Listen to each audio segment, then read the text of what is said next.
Nah, anak-anak, pada pertemuan kali ini kita akan membahas mengenai bagaimana cara atau langkah dalam menulis teks cerita sejarah pribadi. Anak-anak, dalam menulis teks cerita sejarah pribadi tentunya memiliki langkah-langkah atau cara. Langkah atau caranya ada 5. Yang pertama adalah menentukan tema, yang kedua menentukan sudut pandang, yang ketiga menentukan penokohan, yang keempat menentukan latar atau setting, dan langkah yang terakhir atau yang kelima adalah menentukan judul. Nah, nanti kita akan mengupas satu persatu dari langkah yang sudah Ibu jelaskan tadi. Anak, langkah yang pertama tadi adalah menentukan tema. Ibu mau tanya, di sini ada yang tahu tema itu apa? Ada yang tahu enggak? Ya, benar sekali bahwa tema adalah pokok pikiran dalam sebuah penulisan cerita. Nah, setelah kita menentukan tema, hal selanjutnya yang kita lakukan adalah, ada yang tahu? Ya, benar, mengembangkan tema tersebut sedemikian rupa sehingga menjadi sebuah cerita yang utuh dan yang menarik. Nah, langkah yang kedua adalah menentukan sudut pandang.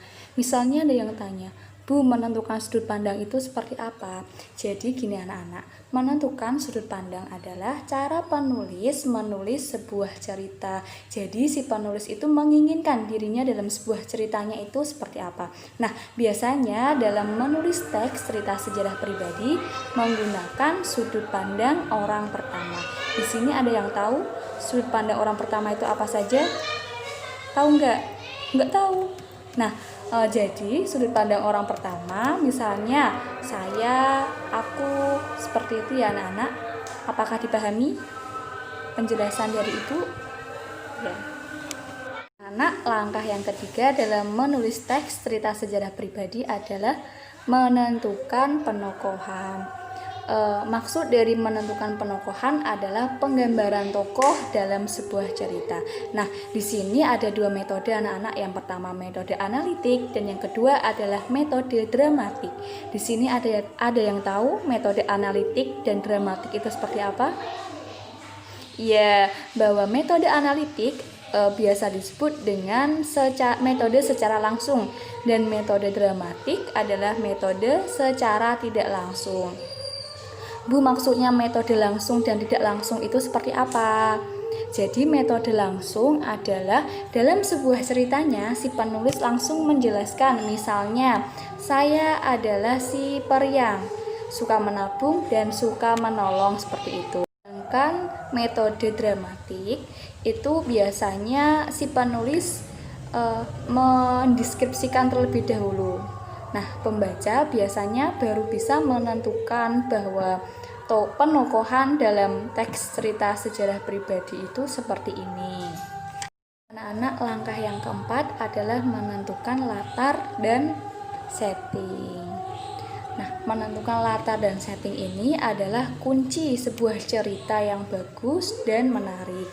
Sudah tahu kan bahwa latar dan setting itu dibagi ada berapa?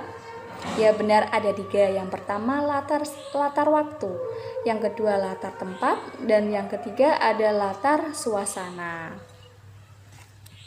Anak-anak, langkah terakhir dalam menulis teks cerita sejarah pribadi adalah menentukan judul. Jadi setelah kalian menulis teks cerita sejarah pribadi, kalian harus menentukan judul.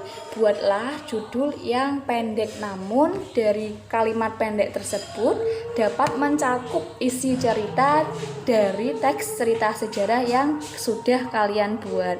Nah, biasanya judulnya itu diambil dari nama tokoh, perbuatan tokoh, tempat kejadian, dan hal lain yang sesuai dengan cerita. Dari kalian ada yang tanya, Bu, kok menentukan judul kok di akhir, kenapa nggak di awal? Jadi penjelasannya seperti ini anak-anak. Kalau kita menentukan judul di awal, kan kita udah menentukan judul di awal nih. Nah, selanjutnya kita menulis. Takutnya nanti isi teks cerita sejarah pribadinya tidak sesuai dengan si judulnya. Jadi alangkah lebih baiknya atau sayogianya kita menentukan judulnya di akhir. Misalnya kita menulis dulu nih teks cerita sejarah pribadinya, habis itu menentukan judulnya. Jadi kita kan sudah tahu bahwa teks cerita sejarah pribadinya kita tuh isinya seperti apa. Seperti itu anak-anak, mudah dipahami?